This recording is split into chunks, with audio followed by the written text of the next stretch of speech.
Ang residenteng si Myung Jong Lee, tumutol din daw noon sa pagtatayo ng mga solar panel. 태양광을 해가지고 그 시설을 Because in order to install the solar panels and the infrastructure, it's going to take more than 1.5 billion Korean won. That is why I was concerned for using so much money in order to install the panels. 반대 처음에는 My 반대성이 perspective 있었는데 changed 생각하게 된 게 from the opposing policy to agreeing with it because of the income we have been able to acquire from this policy. Kung may agam-agam man noon si Myung Jong Lee, buo na ang suporta niya sa Sunlight Income Village ng Guyangri.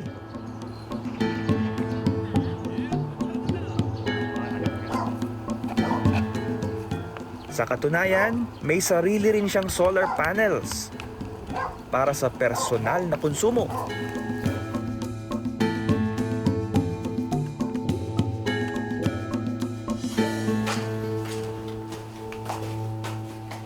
Pinaunlakan kami ni Myung Jong Lee na makapasok sa loob ng kanyang tahanan.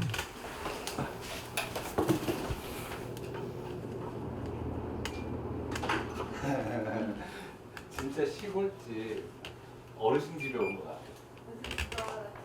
태양광이 없으면 Before I had solar panels installed, my monthly electricity bill was around 50,000 to 60,000 won.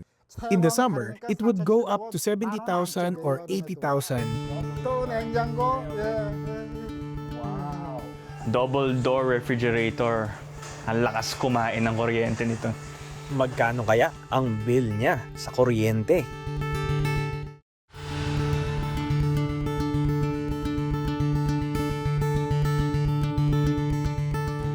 Nakamamangha na sa dami ng appliance niya sa bahay. Suma total, 200 pesos lang ang binabayaran niya sa kuryente kada buwan. Biruin mo, may ganito ka na sa bahay, ah. Dalawa pa aircon. Tapos 200 pesos lang yung electricity bill. Siya na. Kakaibang aura farming to. Biruin mo, may massage chair pa sa bahay. May electric bill pa rin siya dahil nakakabit pa rin sila sa power grid ng Korea. Pero 90% ng konsumo niya nagmumula na sa solar panels.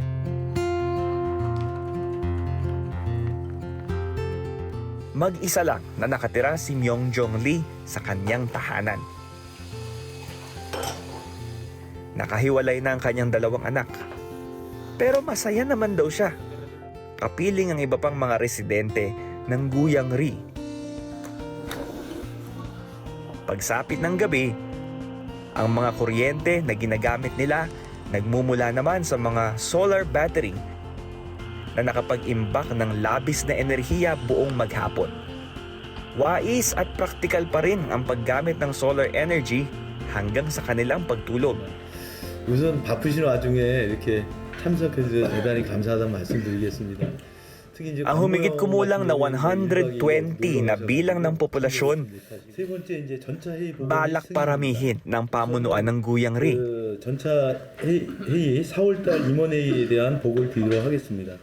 Umaasa ang mga residente na sa tulong ng kinikita sa mga solar panel, mahikayat nila na manatili ang kabataan sa kanilang rural village at hindi masilaw sa kinang ng syudad. 우선 이제 조금 안타까운 건 뭐냐? A lot of the younger generations are actually recognizing the value of such welfare within the villages and see the potential of the growth of the village. So they are also expecting and looking forward to the second and third round of the projects happening in the future that will make them stay in the village more. Pero ayon kay Director Hong Suk-yung ng Solar Power Industry Division ng Ministry of Climate, Energy and Environment, nananatiling hamon ang gastos na kinakailangan para magtatag ng mga Sunlight Income Village tulad ng Guyangri. 일단 햇빛소득 마을은 And in order to install the power plant under 1 megawatt, it takes about a billion to 1.2 billion Korean won. And out of the entire project, 85% is financed by the government loan with low interest rates, and that loan is provided by commercial banks, and the remaining 15% is financed by the region itself. Para sa personal na konsumo, wala nang mahirap na prosesong pinagdaraanan ang mga residente. Hindi na raw kailangan pa ng lisensya, pero kailangan magpasa ng official notice na gumagamit sila ng solar panel. Ayon naman kay Jin Se-woon ng Ministry of the Interior and Safety, prioridad ng pamahalaan na lumikha pa ng mas maraming sunlight income village dahil sa tagumpay na nakamit sa Guyangri. Guyangri established the solar power plant to generate income, and Guyangri established their own cooperatives and also use and operate the power plant by themselves. This proves that the regional community can gain the benefits with the usage of renewable energy, and as a result, the government takes this as a best example and decided to spread the Sunshine Income Village across the nation in December last year.